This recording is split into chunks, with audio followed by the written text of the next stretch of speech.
Kerajaan Sriwijaya merupakan suatu yang tidak asing lagi bagi kita. Bagi masyarakat umumnya, karena seringkali Kerajaan Sriwijaya dijadikan salah satu simbol periode kesebaran bangsa Indonesia di masa lampau. Di balik komputer umumnya, sejarah Kerajaan Sriwijaya masih banyak menyimpan sisi gelap atau ketidakjelasannya. Misalnya tentang tokoh berdirinya, siapa pendirinya, di mana lokasi pusat kerajaan, serta bagaimana bertumbuhnya persembangan bangsa secara lengkap dan kapan itu runtuhnya. Kajian tentang keberadaan Kerajaan Sriwijaya pada abad ke-17 tidak bisa dilepaskan, dan fungsinya Tenggara maupun sebagai salah satu tempat terpenting dalam perekonomian yang tinggi di dalam perdagangan di Asia.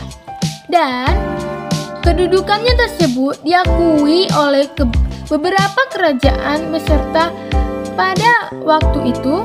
Selama kurang lebih 500 tahun, Kerajaan Sriwijaya berjaya sebagai warga negara maritim yang terdapat keempat penting sejarah bangsa Indonesia. Versi saya kedua tentang Kerajaan Sriwijaya adalah dalam buku Babon Sejarah Kerajaan Sriwijaya pada jilid pertama. Dalam Kerajaan Sriwijaya berkembang pada abad ke-7 sampai dengan ke abad 13. Buku yang disusun oleh Sartono Girinjo dan kawan-kawannya bertentangan tentang lokasi Kerajaan Sriwijaya.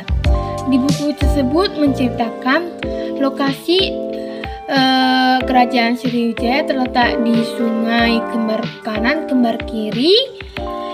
Kerajaan Sriwijaya kemudian runtuh pada abad ke-17.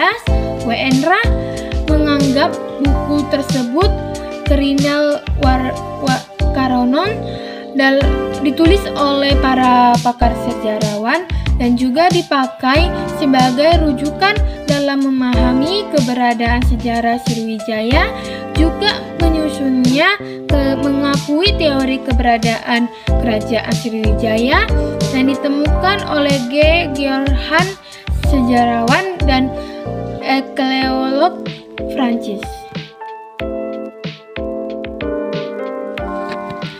Alasan kenapa Kerajaan Sriwijaya termasuk kontroversi karena Kerajaan Sriwijaya adalah kerajaan bahari histori yang berasal dari Sumatera sekitar abad ke-19 sampai abad ke-12.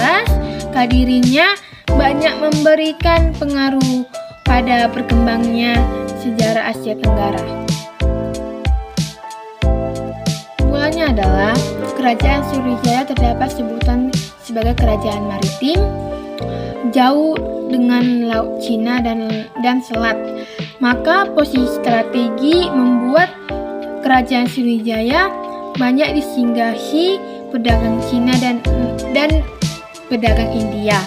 Kerajaan Sriwijaya disebut mempunyai armada laut yang kuat.